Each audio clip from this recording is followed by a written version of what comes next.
Okay, welcome back to Conversations with Amoda Maa.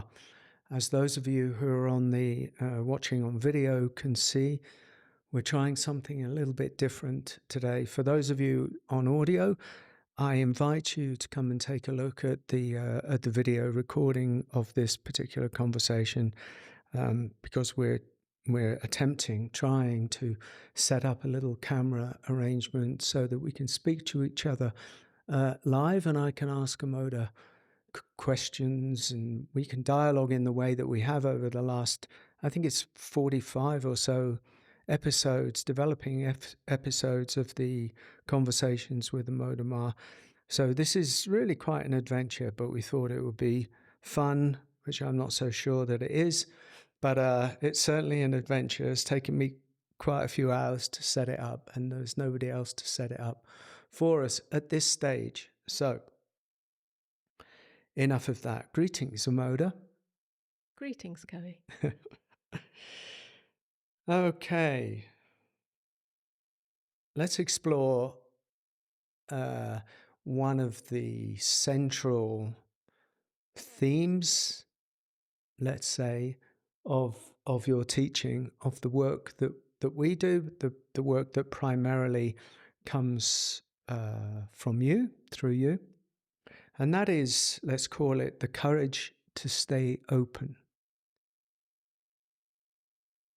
So we're going to explore its relevance, this openness, its relevance to ordinary life and to those on the path seeking freedom who maybe have been on the path for a long time. So it speaks to the mature seeker, but it also speaks just to how life is lived in this world, in this society, in this culture, and why openness is actually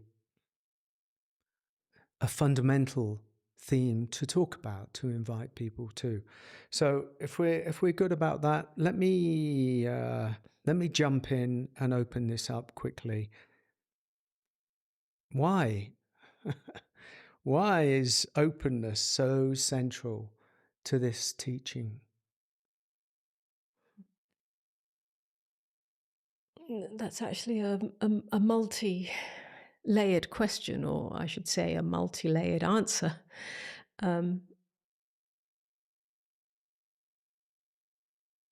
We could start with the essential, which is the discovery of our essential nature, which is speaking, obviously, to those on the spiritual path or the path of seeking freedom. When freedom has been glimpsed or tasted, and by freedom I mean freedom from the ego identity, we can call that awakening, we can call it self-realization, and so on. But when that's been glimpsed, either touched on or fully recognized and embodied, there is a deep and undeniable recognition that openness is our essential nature. What is that openness? Essentially, it's the foundation or the ground of being. We could also say the ground of awareness, that which is prior to all experience and that which is prior to identity. So at the deepest level and at the purest level, that's what I would say is meant by openness. And that's why it's fundamental to the teaching, because the teaching is about freedom from ego identity and realizing the true nature of self. We could then, and we probably are going to, so I don't want to rush ahead, but explore various layers of that openness from the point of view of it having not been recognized, and yet the everyday life offers us the potential to meet life from a certain degree or level of openness or not, and how that, let's call it openness or closeness, creates either peace or suffering. So we could perhaps speak about it from that point of view, the sort of default position Right. of how life is met for, I say the default position in the sense that for the majority of people, for most of the time, for much of the time. Yeah, elaborate that. Go into that a bit. From the point of view or the perspective of the ego identity, life is something to be controlled, or something to be managed, or something to be rejected. And when I say life, I mean those experiences of life which might cause us discomfort or might cause pain or some emotional reaction, and then those experiences of life that cause happiness or pleasure. Either way, we're trained unconsciously, when we haven't examined the true nature of self, to believe that we are a separate entity, a self, that needs to manage life, manage that moment by rejecting it so that it doesn't hurt us, so we can get rid of it, or by grasping it because it's pleasurable and we want to keep repeating that for ourselves and hold on to it. So this creates a fundamental error, which is one of believing that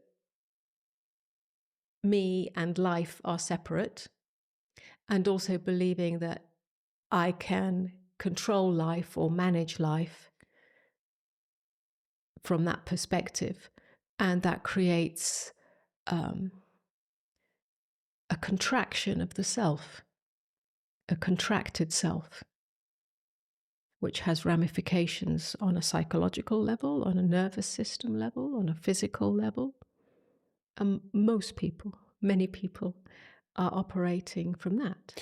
So, I mean, as soon as you start talking about this, it sort of opens into the whole panoply, the whole vista of what we're conditioned, of how we're conditioned. So, because in many ways we're the product of cultural conditioning, but not in a broad sense, but in a very specific sense. Because when I've looked into it now, I've seen that the perpetuation of the wounded culture teaches us, in effect, closure. It teaches us armoring, which is an aspect of the separate self that you're talking of. So not only does it teach us the separate self is the real identity. Of course it does. That's what we've all been led to believe. But also it does create that schism within us, because we're taught, aren't we? We're taught that the way you're going to get through this life is through closure, is through defense, is through keeping the world out, and through also burying anything vulnerable within oneself. Exactly. So the armored self, the defended self, the protected self, is accepted as the norm, and yet is the source of suffering. Well, it is the source of suffering. And that's why people try and escape so much. So they're trying to escape the the suffering which is created by the conditioned culture, which is perpetuated by the wounded ancestry and the insidious and endless belief in the separate self. Therefore, the only solution is to realize the true nature of self. So you've gone straight to that now, have you? I see no other way. I see no other way. Of course, um, one can, if one is willing, if one's true desire, even if one is not on a spiritual path, is to find a new way of being with life, of meeting life, because there's at least some opening, some consciousness that is aware that, well, this isn't working, and uh, yeah, I'm experiencing more pain or more resistance or more contraction, perhaps softening or opening or relaxing, or really meeting another way of life, which is not about control and defense and attack and so on, it would be wise. And perhaps there's a glimpse of that in moments of relaxation or, whatever. Um, so, so there it starts. But ultimately, it has to go all the way. Ultimately, it is about realizing the true nature of self. Right. So when you say ultimately, is that because on the path of the self, let's say, the self that goes to therapy, the self that does the healing practices, in order to find a deeper peace, or to go beyond one's stories, the suffering of one's stories, which does, like you say, create a certain openness does happen with that. But you're saying that that still leads to it doesn't lead to ultimate freedom. It leads to relative. Freedom. Okay. Yes, that's right. Yeah. Because at some point, there's another layer and another layer and another layer, whether it's uh, not so much about what happens in life, my everyday life, but perhaps there has been a sort of letting go, if you like, of controlling life or rejecting life or resisting this moment. But at some point there are deeper layers, which is perhaps to do with the aging of the body, of the meeting of death, of the meeting of loss, of well, ultimately, there's an existential Yeah. contraction. And somebody who is deepening is going to almost come across that or collide with that at some point. And if one's genuine desire is for true liberation from the separate self, then it has to go all the way to the realization of that which is already open. Not how can I, as an individual, open to this? That's the starting place, if you like. But what is the recognition of what is already open? So that kind of shifts the question, or shifts the inquiry, shifts the trajectory, which then points us back to the source of all things, that has nothing to do with the individual or the personhood that can practice openness. Yeah.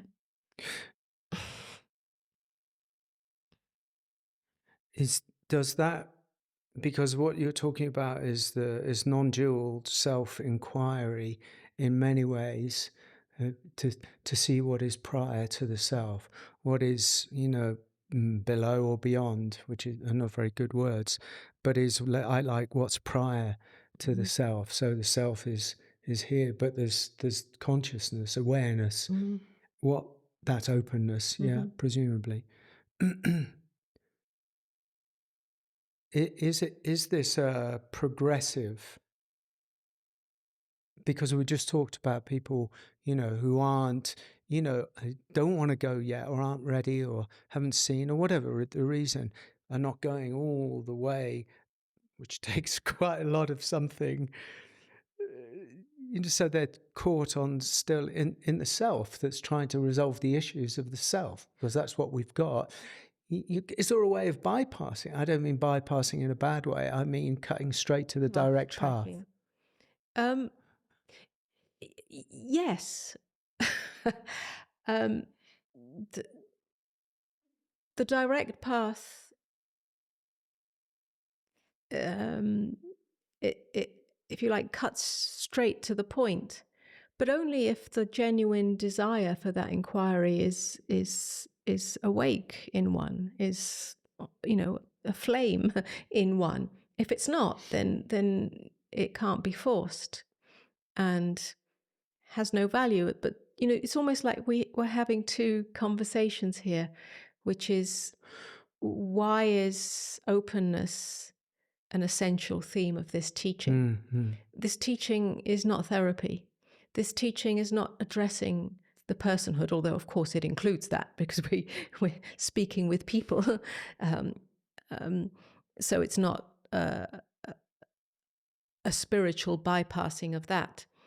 So it includes all of it, and you know, the wisdom includes all levels, if you like, all layers. But fundamentally, the teaching is about self-realization. So that's one conversation. And then the other conversation is to be of some support to those who have a desire to open. It does call them, but are not ready for the deeper inquiry, or not interested, or not available for that. These are two slightly different conversations that I feel we're trying to embrace both ends of the spectrum. Is that good, or should we how can we amalgamate them kind of in the, because it is useful to talk about openness not as a quality, but and not as a state, but as an abiding, you know, part of the teaching that you're talking about, you know. But when we talk about openness to the human being, you know, when we're trained, designed, cultured for actually, in many ways, for defendedness and closure, then you start talking about openness, and immediately we start talking about all the aspects of the self, which are what about my boundaries? What about vulnerability? I'm used to exercising control. When we talk like this, I feel like I'm falling apart. My life is ruled by fear.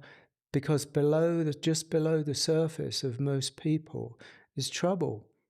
Just below the surface of most people are all of these things. So, you know, that's the problem with the conversation, in a way. It is, and I don't really know the answer to that. And our conversations, at least in this format, do seem to embrace, or attempt to embrace, simply because they're conversations and not actual teachings, the whole spectrum. I find that both I know. interesting, valuable, and also somewhat of a challenge. Yeah. Because it's almost like carrying two baskets at the same time. Yeah. We have to say, and I will say, that this teaching is not about self-help. Yeah, you said And that. Yeah. if that was the case, then we'd be offering and speaking more to the self, and how it can learn methods of openness and so on, many of the self-help practices, which are very valuable. I'm much more interested in yeah. So somehow we dance between those two. Here's the thing. And I appreciate what you're saying, because I agree. And it's like a razor's edge in many ways. And it is a bit of a surfing, you know, particularly for you, who holds a very, very, very, you know, in a way, specific frequency about that, a devotion to that self-realization only. But here's the thing that I've noticed is that many of those people who start out wondering what's wrong with the self, why can't I find peace, you know, all of these things that I've just talked about with the difficulty, actually behind what they think they're searching for is actually that which doesn't close, because most people are searching for the innocence of their true nature. And this is what you're talking about, is the innocence of true nature, not innocent in some moral way, but the pristine, unbroken nature of our essential nature. And so this is a good conversation, simply, even in its difficulty, because it does offer a little bridge. It does offer it's not a self-help your way to self-realization. It's like at a certain point on the journey, you're going to have to drop the fixation with self. You're going to have to drop the journey of self. And that's when it really begins. Yeah, absolutely. That's when it starts getting really, really rocky in many ways, but actually really start to get closer to the flame. Well, then one can keep on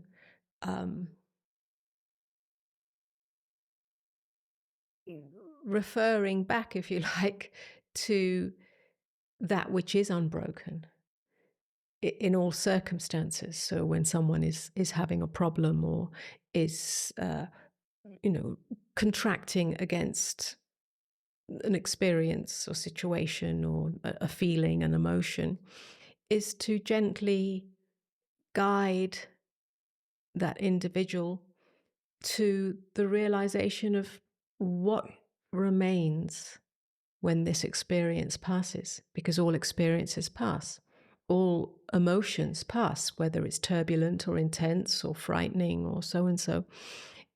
Is it not true that there's a moment where it's not that? It's not a static feeling state, it's not a static emotion. And as one supports an individual in seeing that and recognizing that, then to reflect back on, well, what remains? What remains when everything passes, when everything changes? And gradually that can bring that innate, that which is prior to all experience into the foreground. Is it not true that I am, and I am aware, is always here, whether my experience is turbulent or whether my experience is, pleasurable. And that kind of conversation or dialogue or inquiry can assist anybody at any level of their path or at any stage of their path. So you're always, in effect, when people are habituated to their stories, and on the spiritual path, people are habituated to their stories in many ways. And so when the story, the sorrowful one or the angry one or whatever it is, the broken one, comes with that, you're always returning to what is seeing this, what is prior to this. Actually, there's an element of Buddhist teaching in that, to see the waves of phenomena as they rise and fall, and to see that all of that, everything that rises falls and everything is, Of yeah? course, that's it. The recognition of the impermanence of all states, all things, but not just objects or circumstances, but all states of mind, all states of emotion, all states, physical, mental, emotional, even spiritual states, are impermanent. They come and go. Everything rises and falls. Everything appears like a cloud. And to recognize sky nature, this doesn't have to be a spiritual belief or a dogma or any kind of traditional esoteric teaching. It's actually directly available to every human being that has the honesty or willingness to just see it in this moment. And those that are available are it's like a little shift in perspective, in realization. Of course, it may not last. It may not be abiding. But those who have, again, a genuine desire to live from fundamental peace, it'll come more and more into the foreground. And so what is it like? What does it look like to, walk in the world, which is, to be honest, quite a closed world? You can feel it, see it, know it energetically, because you're talking about the lived experience of awareness, in the world. And so what's it like to walk in that? Because as soon as people, rightly imagine that, then there's a certain imagination that comes with it. What's it like?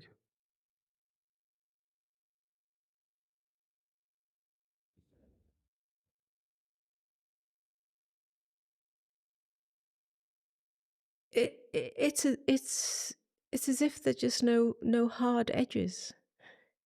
There's no opposition to what is being experienced. If it's being experienced, it's being experienced. It's not. It's like just simply not having a suit of armor. What a relief. The personality self, the me self, that is made up of that armoring has simply come undone. And that doesn't make you weaker or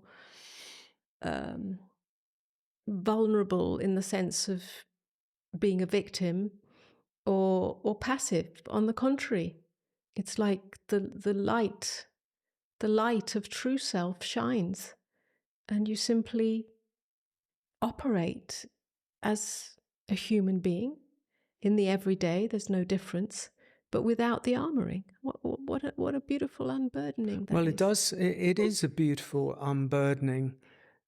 It is. There's no doubt about it. It is what returns. What was, what's gone. Well, I know I can hear what you saying. What's gone? Is there a sensitivity that isn't negative? A sensitivity to what? Well, to the environment, because most people, the habitual state is it operates within this coat of armor that you're talking about. The cloak of armor. Some of that is around the heart. Some of it is just around the energy system, because we've funneled up into the self. And so as openness becomes a more abiding state, so the feeling body, if you like, kind of wakes up. So the sensitivity of the organism kind of almost returns, but it hasn't got a story. Is this yes, what I think a better word than sensitivity is just simply attunement. Right. Well, you can, from sensitivity to attunement, then that's sensitivity implies that something is an ouch. Right. And therefore I do need to protect myself. But an attunement is simply like a flower that has no resistance. It has no resistance to rain or sunshine or being trodden on or being picked, cut. A flower is just a flower, and it's always a flower. So it's just attuned to what is, with no overlay. With no overlay of the self that needs to withdraw or fight back, or it's very natural. Okay. I mean, maybe a flower is not the best example. I'm using a very basic example. We could more a very small child. I was going to say a very small dog. Or a very small dog. Who's down here, everybody? The innocence that you speak of is that of a very small, young child, or a very young animal. It's not walking around with a suit of armor. It's very open to what is, and therefore experiences all energies. It's attuned to all energies, and responds accordingly. If there are tears, there are tears. If there is playfulness, there's playfulness. It's just Right. very Yes, natural. yes, So we yes. become natural rather than Yes. sensitive. Um, it's, another way of saying it is that we don't meet life with a harshness, with a tightness, with it's a very soft touch upon life. Okay, so And if there's a soft touch upon life and what is and what is and what is in your immediate experience, then life touches you very softly. That doesn't mean it always goes according to what you want. yeah, and it's a different It's framing just of soft. perfection. Yeah, it's That's soft. I think because what you're saying, and this is where it gets kind of interesting, is because the the habitual self, the self that we're trained to condition to be, actually, unconsciously almost goes into almost every experience that it's having in a defended way.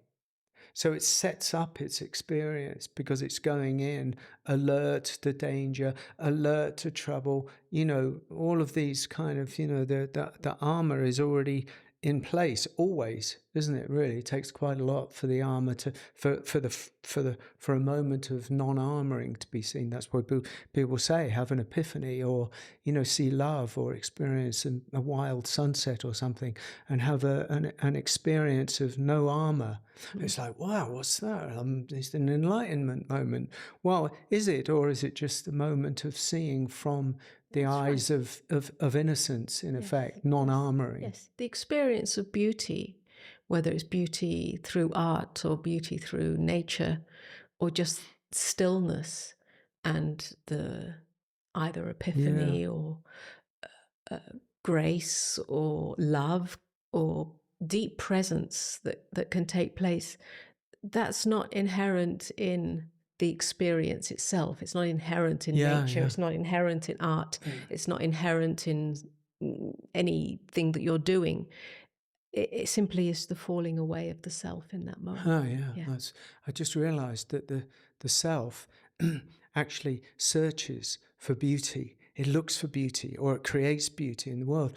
But to fall deeper into the non-self or into awareness, actually, beauty is the inherent nature of it, That's right. and so beauty is it. It, It's not a thing. It's an no, it. it's not caused by anything. Yeah. And at that point, we can call it the radiance of being. That's what That's what is you're really that interested in. that's what is realized. It's not, oh well, that's a beautiful piece of art or that's a beautiful sunset. If you start commenting on it from that perspective, it will just become a thing that you're experiencing. But if there's no commentary, then what you're actually experiencing, whether it's love or light or presence or beauty or whatever one wants to call it, is the radiance of your own being. And in fact, not we can Yeah, go beyond that. I It's think not you just the will. radiance of your own being, it's the radiance of being that is inherent in all things. All right, That so is the groundless ground of reality, which is actually what we're pointing to, so what this I'm is pointing to. this is an interesting conversation, everybody, because we started out with one thing, and now I'm going to segue into. I'm sorry, it's slightly premature in so many ways, a couple of months or something premature, but this is the nature of what you've just been writing about, and is very possibly going to be the title of the new book that you've got. I didn't think we were going to talk about this, but since we've arrived at it, can you just open this up a bit and talk about it? Talk. I don't know what to say, Well, it is the because it animates you when you spoke just that. Something, I mean, you've got a light that comes from you anyway, but that was an increased light intensity in that moment. it's the subject of the book because it is the whole of the teaching. Um, it hasn't necessarily been expressed so clearly in that way up until quite recently.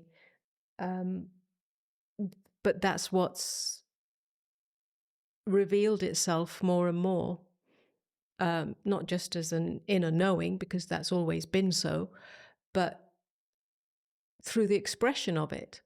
And therefore the book is a condensed version of that. Because as we started this conversation, everything that's offered here is pointing back to that. Again, not as a sort of spiritual ideology, or specific practice, or even a belief, but because that is the nature of freedom. And my only role, if you like, in this life is to point to that. I think and feel and that the whole human experience is really available to us in order to point us to that. Oh, okay. This is good. This is bringing this together. So our very human experience. This is big.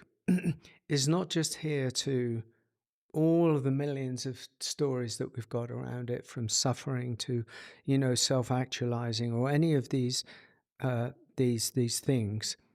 You're inviting, and I know that we do this a lot in the work, is that life itself is reflecting back to us, or reflecting to us the radiance of beingness, of being.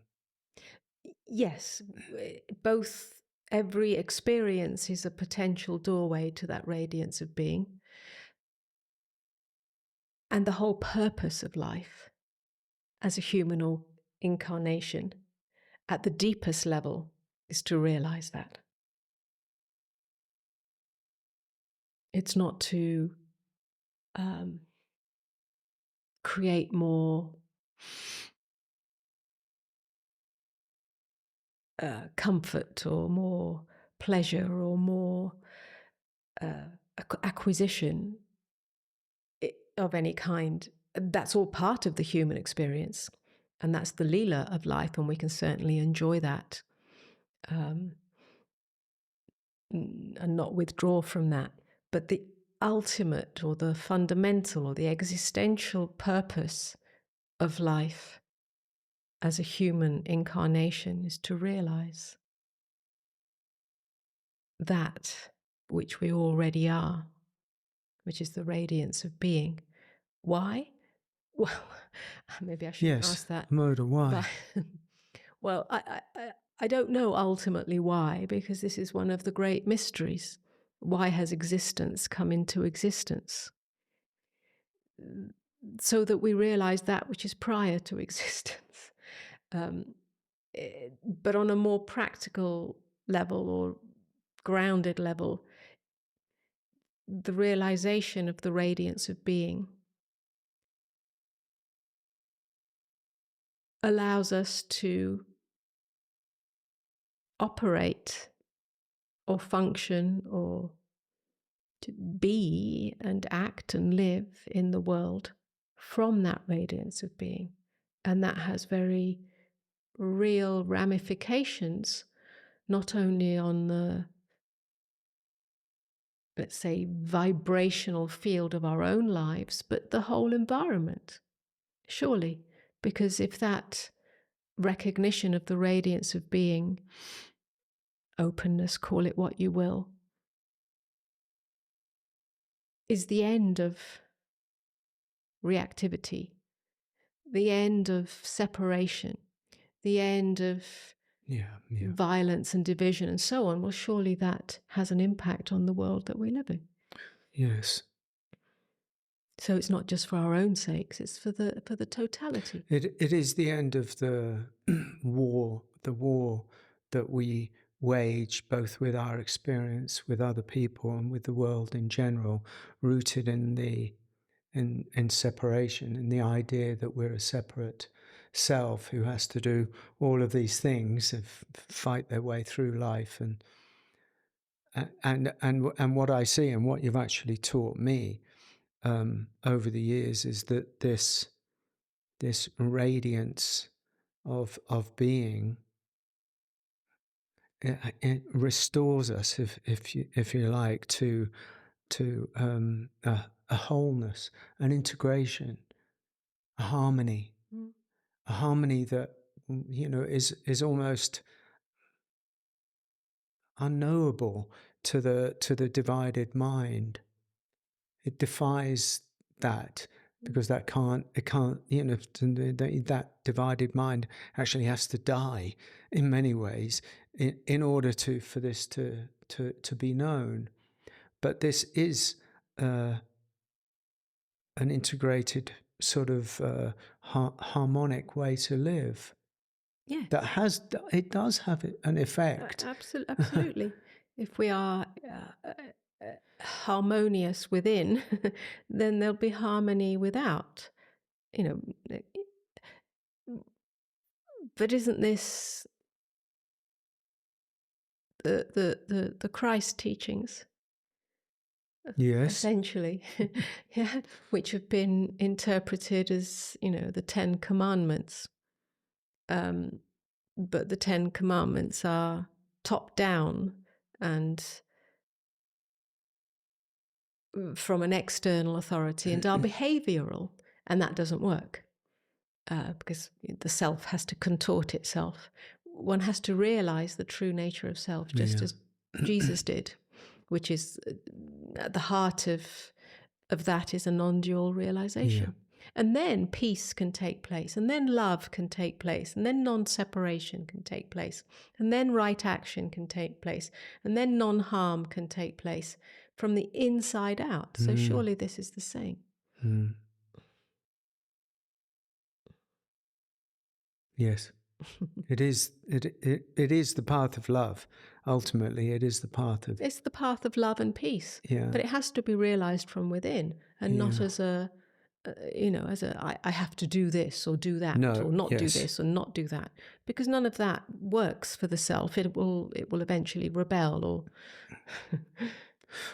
I want to, because this is an experiment that we've done, and so far I'm kind of pleased with it. But I want to bring it back just as we move into closure. You've got it here. We've got it written here. For someone listening who feels deeply defended or scared to open, where can they begin? What can they do? Because we do want to reach out to people. Everybody is on a spiritual path. Long ago, some people, you get further along the spiritual path and realize you've been messing about for years, and then you deep dive into the nature of your existence. And a lot of people on the journey are courting that, but a little bit far away from that, because they're still dealing with some of the other issues that are, predominate. So, but everybody's on the spiritual path. So for somebody who is on that spiritual path, scared to open, caught in the matrix, yada yada, whatever it is, where can they begin? Can you cultivate it? To a certain degree, you can cultivate it. Certainly at that stage, or of things, which is to notice within oneself how that closure of the self, whether it's resisting one's experience or getting caught in fear and therefore retracting, to notice how that creates psychological pain, psychological suffering. You are the one suffering. And to then experiment. I always like the word experiment, because it doesn't make it a spiritual command.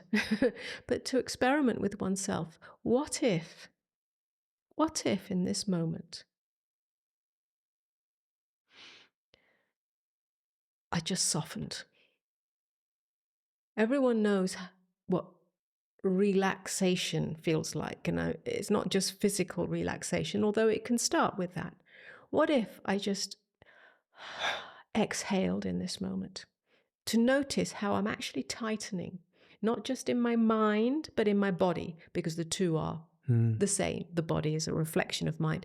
To notice how the story that is playing out in my mind, this shouldn't be happening, this shouldn't be happening. Well, there's a good place to start. As soon as this shouldn't be happening to me, or this, I shouldn't be feeling this, it's a major one.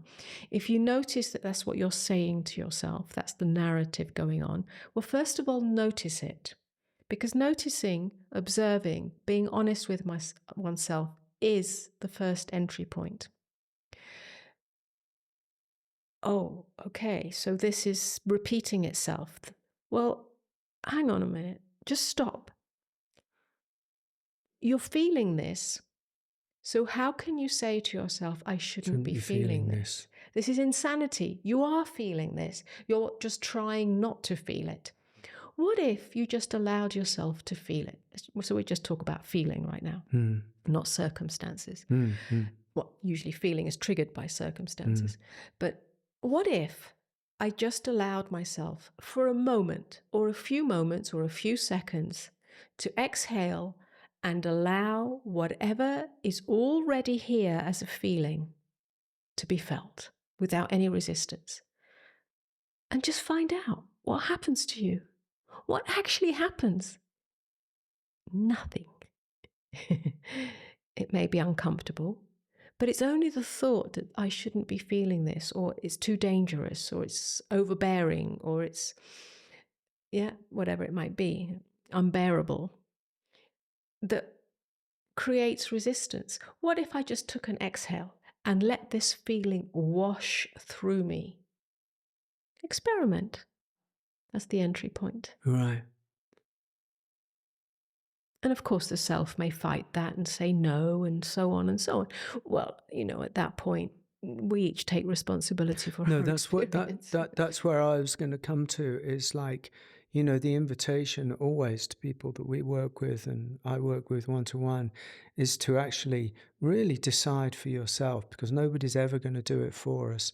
We have to take an ever deeper responsibility for what it is that we really want, and who it is that we really are, and whether we're going to consistently always move away from discomfort simply because we don't like it and it's too much. And at some point there has to be an intervention in that in some way. And a lot of people have tried the therapy and stuff, and that's worked for a while. But this is a different intervention. This is the intervention of softening. This is the intervention to say yes instead of no. Yeah, just practice saying yes. Isn't it? I mean, that's a great practice, and it's a great entry point.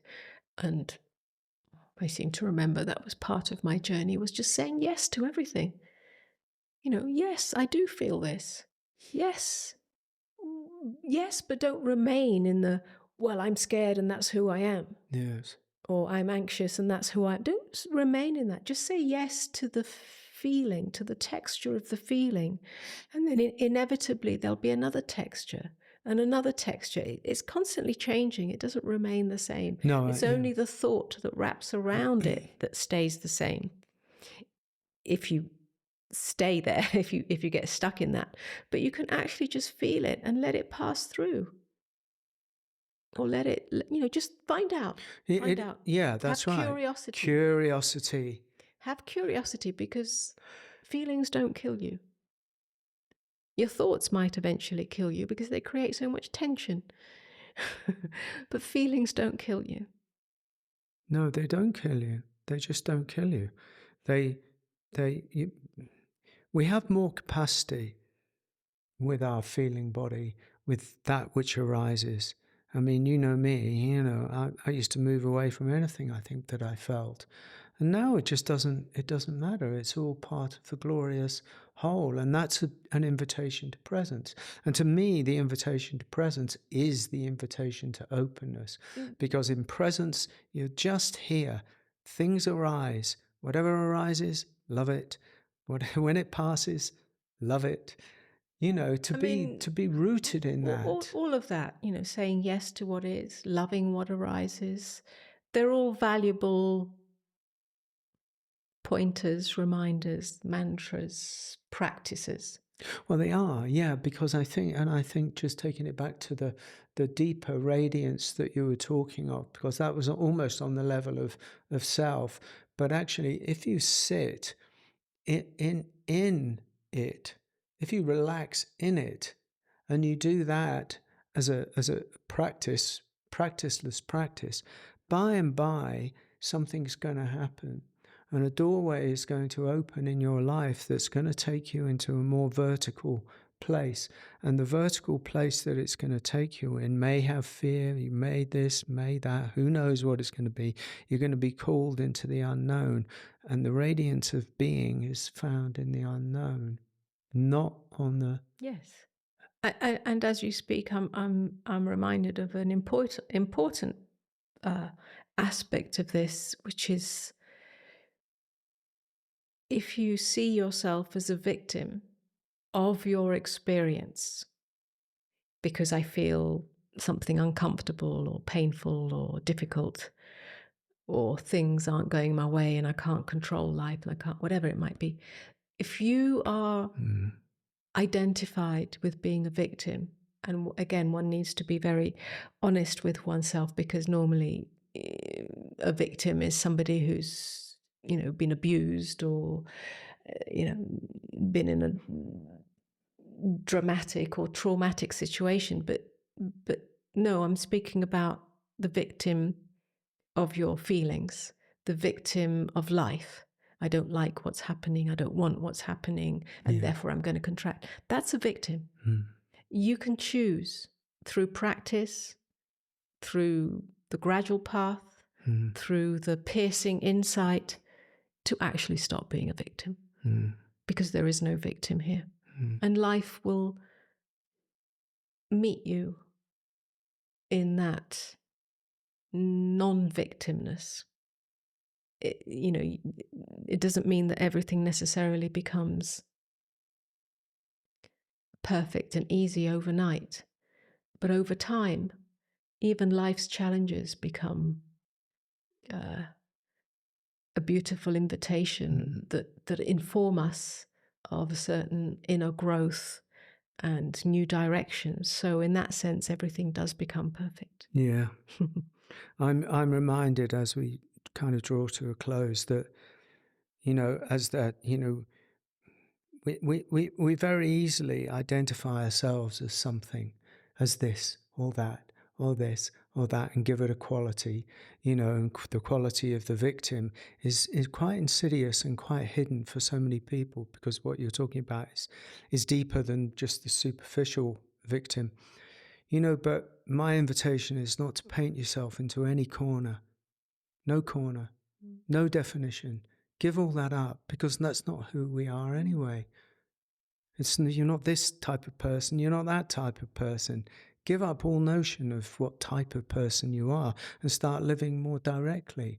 Use the experiences that are being had as invitations to go into self and find out what is really there, what is really going on under the hood with this, because that will take you deeper into the radiance of being. I think we're finished. Okay, thank you, Amoda. An interesting journey. Thank you so much for being on this journey with us. I'm going to obviously have to look at what it's like now and patch it together somehow. And thank you so much for listening. Thank you so much for watching. Do stay in touch. Do subscribe to anything that we're doing. Join Amoda on Substack. Join me on Substack. Check out the YouTube. Look out in a couple of months for Amoda's book, The Radiance of Being, because I think it's going to be beautiful. I don't want to say any more at the moment. I think I'll just bid you farewell. And once again, Amoda, thank you so much. Thank you. Namaste. Namaste. Thank you, P.O.D. Our little boy is here and he's been listening, paying attention, because He's a gorgeous little boy. Thank you so much. Bye bye. Bye bye.